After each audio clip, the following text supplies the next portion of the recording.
জাতীয় স্মৃতিসৌধে অস্থায়ী রাষ্ট্রপতির পাশে তিন বাহিনীর প্রধানদের সঙ্গে দাঁড়িয়ে সেলুট দিচ্ছেন মুক্তিযুদ্ধ বিষয়ক প্রতিমন্ত্রী ইশরাক হোসেন। এই একটা ছবি নিয়ে শুরু হয়েছে ট্রোল, হাসাহাসি আর তীব্র সমালোচনা। কেউ বলছেন উনি কেন সেলুট দিলেন, আবার কেউ বলছেন বাহিনী প্রধানদের পাশে দাঁড়ানোর অধিকার দিয়েছে কে, আবার কেউ বলছেন সেলুটটাই তো ঠিক মতো আর দিতে পারেননি। পুরো বিষয়টি কি সত্যি এত বড়, নাকি মানুষ না বুঝেই শুধু শুধু সমালোচনা করছে? প্রথম কথা, এটি কোনো সাধারণ অনুষ্ঠান ছিল না, এটি ছিল রাষ্ট্রীয় অনুষ্ঠান। অর্থাৎ দেশের রাষ্ট্রপতি বা অস্থায়ী রাষ্ট্রপতি যখন জাতীয় স্মৃতিসৌধে যান, তখন সেখানে কে কোথায় দাঁড়াবে, কে আগে থাকবে, কে পরে থাকবে, এসব কেউ নিজের ইচ্ছে মতো ঠিক করতে পারে না। সরকার আগে থেকেই সব ঠিক করে রাখে।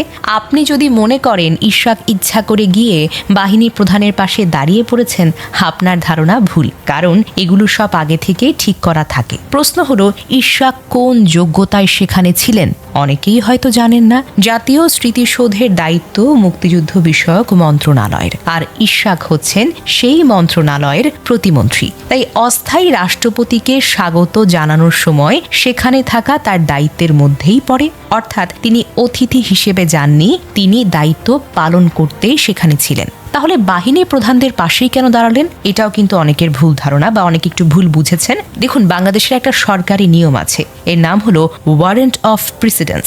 সহজ ভাষায় বললে, দেশের গুরুত্বপূর্ণ ব্যক্তিদের কে কার আগে থাকবে, কে কার পরে থাকবে, তার সরকারি তালিকা।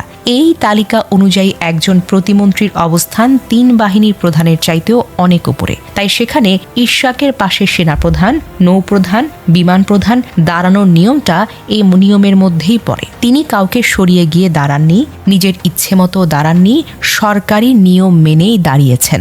এবার আসি সেলুটের বিষয়। এটাই তো এখন সবচাইতে বেশি আলোচনার বিষয়, তাই না? অনেকে বলছেন উনি কেন সেলুট দিয়েছেন।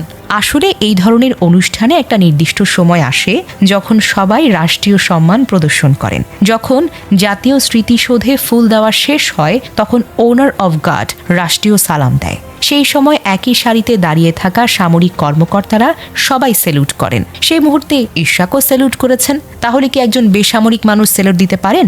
অবশ্যই পারেন। বাংলাদেশে বহুবার দেখা গেছে রাষ্ট্রপতি, প্রধানমন্ত্রী, অন্যান্য অসামরিক ব্যক্তিরাও তো সামরিক অনুষ্ঠানে সেলুট দিয়েছেন কিংবা সেলুট গ্রহণ করেছেন। এটা নতুন কোনো ঘটনা নয়। তাহলে মানুষ এত হাসছে কেন? মূল কারণ একটাই, ইশরাক সেনাবাহিনীর অফিসার নন, তাই তার সেলুট একজন সেনা কর্মকর্তার মতো নিখুঁত হয়নি। এটা নিয়েই তো অনেকে হাসাহাসি করছেন। কিন্তু আপনাকে একটা কথা মনে রাখতে হবে, একজন সেনা কর্মকর্তা সেলুট শেখেন বছরের পর বছর কঠিন প্রশিক্ষণের মাধ্যমে। বাংলাদেশ মিলিটারি একাডেমিতে শুধু সেলুট ঠিকমতো শেখার জন্যই তো অসংখ্যবার অনুশীলন করতে হয়। একবার ভুল করলে বারবার করতে হয়। তাই একজন সাধারণ মানুষ সেলুট একজন সেনা কর্মকর্তার মতোই হবে, এমন আশা করাটা তো ঠিক নয়। আরেকটা বিষয় কিন্তু অনেকেই বলছেন ইশরাক হচ্ছেন প্রয়াত মেয়র সাদেক হোসেন খোকার ছেলে। দেখুন, সাদেক হোসেন খোকা ছিলেন একজন মুক্তিযোদ্ধা। জাতীয় স্মৃতিসৌধে দাঁড়িয়ে দেশের শহীদদের সম্মান জানাতে গিয়ে আবেগে তিনি সেলুট করে থাকতেই পারেন, এটাও অস্বাভাবিক কিছু নয়। সর্বশেষে বলা যায়, আজ বাংলাদেশে মানুষের সামনে অনেক বড় একটা সমস্যা আছে। দাম বাড়ছে, বেকারত্ব বাড়ছে, দুর্নীতি আছে, আইন শৃঙ্খলা নিয়ে মানুষের উদ্বেগও আছে। এসব বাদ দিয়ে একজন প্রতিমন্ত্রী সেলুট ঠিকমতো দিলেন কি দিলেন না, এটাকে যদি সবচাইতে বড় ইস্যু বানিয়ে ফেলা হয়, তাহলে আসল সমস্যাগুলো তো আড়াল পড়ে যাবে। হ্যাঁ, ইশরাকের সেলুট সেনাবাহিনীর অফিসারের মতো এত নিখুঁত হয়নি, এটা বলা যায়। কিন্তু তিনি যেখানে দাঁড়িয়েছেন সেটা সরকারি নিয়ম অনুযায়ী দাঁড়িয়েছেন, আর তিনি যে সেলুট দিয়েছেন সেটিও রাষ্ট্রীয় সম্মান প্রদর্শনের মুহূর্তেই দিয়েছেন।